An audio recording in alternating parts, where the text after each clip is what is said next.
The film opens on a little island off the west coast where a photographer by the name of Samuel is capturing shots all over. We observe that majority of the subjects he photographs are dozing off at opportune locations. As it happens, the island is currently experiencing an odd situation. People began dozing off suddenly 3 days ago, in the middle of a vehicle trip, in a sauna, and even while swimming underwater. The watchers were initially only perplexed, but they quickly discovered that those who slept would not awaken, perhaps in a state of coma. In the previous 72 hours, several medical professionals and researchers have visited the island, but no one has discovered a treatment for the rare epidemic. All of the island's year-round residents are now sound asleep, the fortunate ones in their houses, others at work, others at the grocery store, or in their automobiles. Their body is operating correctly, but whenever they leave the spot where they fell asleep, their pulse increases unnaturally. It's fascinating that the phenomena had no effect on those who had not lived on the island for a long time before it happened. Because of this, scientists have built a camp and equipped every sleeping person on the island with a tag so they can be monitored. No reporters are now permitted in the infected area, but Samuel has managed to smuggle past the border when things are chaotic. He boards a bus with sleeping passengers to capture photographs while on the excursion. He chooses to take a live goldfish that he finds being held by a woman with him. Samuel communicates with the fish as though it were his soul buddy because of the absurd situation. They eventually arrive at a residence that appears to be nice enough to stay in for a few days. When Samuel enters carefully, he discovers a woman asleep on her bed. Stella was one of the fortunate last to nod off, and her name is. Samuel waits in the other room so as not to invade her privacy. He is unaware that the researchers are stationed outside his house keeping watch over the neighborhood. He is concerned that he will be punished if discovered because everyone who is aware has been instructed to leave the island. The next morning, Samuel has a dream that he runs into Stella at the grocery store, but she scarcely acknowledges him. She asks him how he knows it when he calls her by her name, unexpectedly waking him asleep. Samuel begins a new experience as he chats to Stella as she sleeps and listens to the news on the radio. The epidemic has everyone talking, and weird disputes are starting to emerge. Samuel chooses to tour the island during the day after making fun of them. He initially spots a comfortably sleeping handyman who is fastened to a tree. Additionally, he learns that the island's animals are still alive and wonders who is looking after them. He finally arrives at the church, where a sizable number of people lie unconscious, after roughly an hour of wandering. Samuel sits down, snaps a few photos, and then nods off. He and Stella are seated across from one another in a restaurant in his dream. They converse about Samuel's activities on the island while acting as though they had known one another for ages. Stella objects that he is using the circumstance for financial gain, but Samuel counters that his goal is to get experience, not gain money. Later, he digs through Stella's possessions when he gets home to uncover her daily notebook. His bond with Stella deepens as he reads it, and he keeps having dreams about her.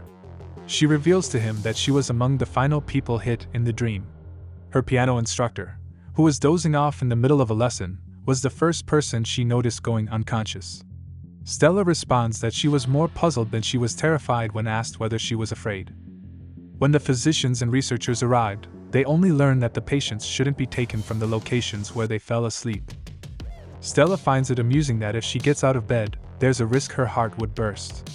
Samuel then seizes the chance to inquire about her feelings before to her passing out. Stella calls it a dreamlike sensation. She began to lose herself in her bizarre, vivid visions, not noticing that she was slipping into a deep slumber.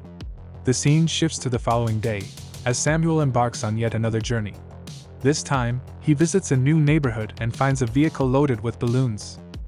He attempts to take a photo of it but discovers the medical personnel close and has to dash back home. Samuel is brought back to reality by the event and thinks that he has taken enough photos and should leave the island. He bids Stella farewell, gathers his luggage, and then makes his way to the coast where his boat sits. He eventually changes his mind after spending a considerable amount of time at the shore inspecting the boat. He notices the faucet is flowing just as he enters his house. Although Samuel recalls that it had been running when he had first arrived home, he is certain that he had shut it off. He abruptly returns to the restaurant table across from Stella in his dream. She wants to know why he came to the island in the first place. Finally admitting that he came here just for her, Samuel. It turns out that he had seen Stella in the grocery shop a year earlier while on holiday on the island. Later that day, He followed her to a restaurant since she appealed to him because she appeared to be youthful and carefree. But the evening ended before he could ask for her phone number, and he was never able to meet her again. Back in the real world, Samuel goes food shopping, but two researchers also enter the store to purchase alcohol. Samuel is struck by one of them, but he manages to escape by acting unconscious.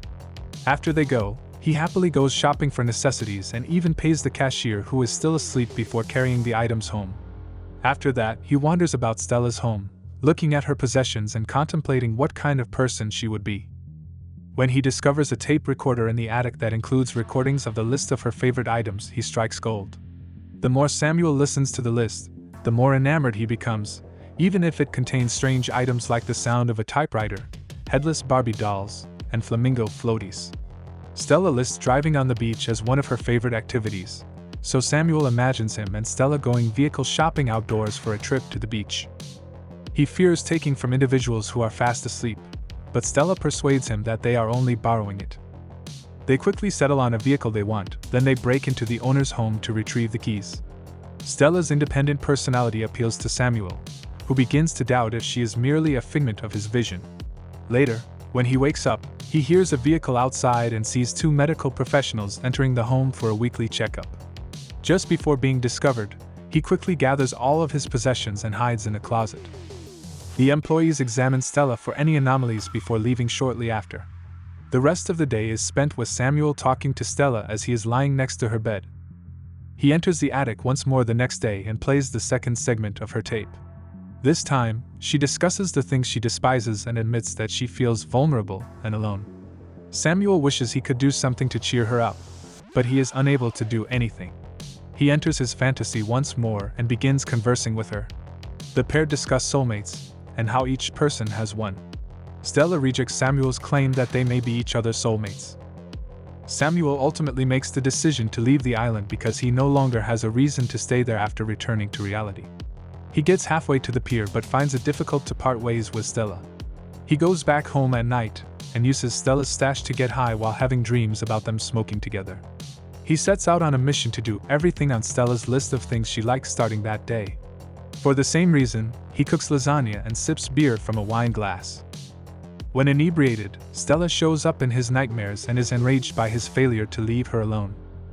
She claims that she is not the Stella he has come to know through her notebooks and videos. She is correct, Samuel realizes. After all, he has never spoken to her in person and their connection exists just in his mind. Stella begs him to leave her alone and vanishes into the night, while he makes an effort to convince himself that traveling to the island was not an error. Samuel makes the decision to depart again in the scene that follows, but this time his path is unique. While traveling, he has odd hallucinations and acute hunger. He breaks into an apartment to slake his thirst, but the more he drinks, the more thirsty he becomes. He recognizes he is ready to nod off like the others as the walls begin to close in around him, frightening him with worry. He makes every effort to remain awake when an imagined Stella calls and asks him to come home. He abruptly wakes up and rushes back to her residence, saying that if he must fall asleep, he would like to do so next to her. To Samuel's complete amazement, he wakes up the next morning. He's not sure how long he can remain up, though. He takes the chance to compose notes for Stella in case she ever has a chance to read them. He needs the full day, and when it's through, he too enters a coma. Stella starts to move in her sleep a few days after some time has passed. She opens her eyes, wide awake after more than a week of slumber, and things change. She walks up to the water faucet after realizing she is completely exhausted. At this point, she notices a second toothbrush on the counter and assumes she has been sharing a home with someone else. Stella is hesitantly walking up to a dozing Samuel in the living room, more perplexed than afraid. She attempts to wake him awake but eventually gives up. Her favorite oddball possessions, like a Barbie doll without a head and a huge flamingo pool float, are all throughout the house. Stella is happy to see them, but her joy quickly fades when she learns that Samuel read her notebooks and listened to her cassettes. She strikes him repeatedly in a fit of wrath and finds the letters he penned for her. He tells her that he is sorry for listening to her cassettes and that she is just like everyone else.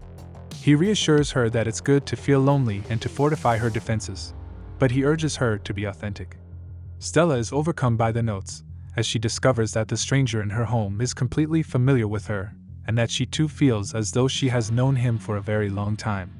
She has multiple nightmares with Samuel in them during the following few days. As he did with her in his fantasies, they talk about his loves, dislikes, concerns, and obligations. Stella is aware that they are connected despite the fact that they haven't even physically met. Like a result, she looks after him just like he did for her. The next morning, Stella experiences a welcome surprise when she wakes up later than normal. The sofa where Samuel was sleeping has been moved. The two initially cross paths in the kitchen, but they immediately recognize one another as long-lost lovers. Samuel welcomes her and shakes hands with her after making an introduction. He is glad to meet her. The bus where it all began is returned again in the concluding scene. When the woman whose goldfish Samuel had taken awakes from her nap, we notice that she is holding two fish instead of one.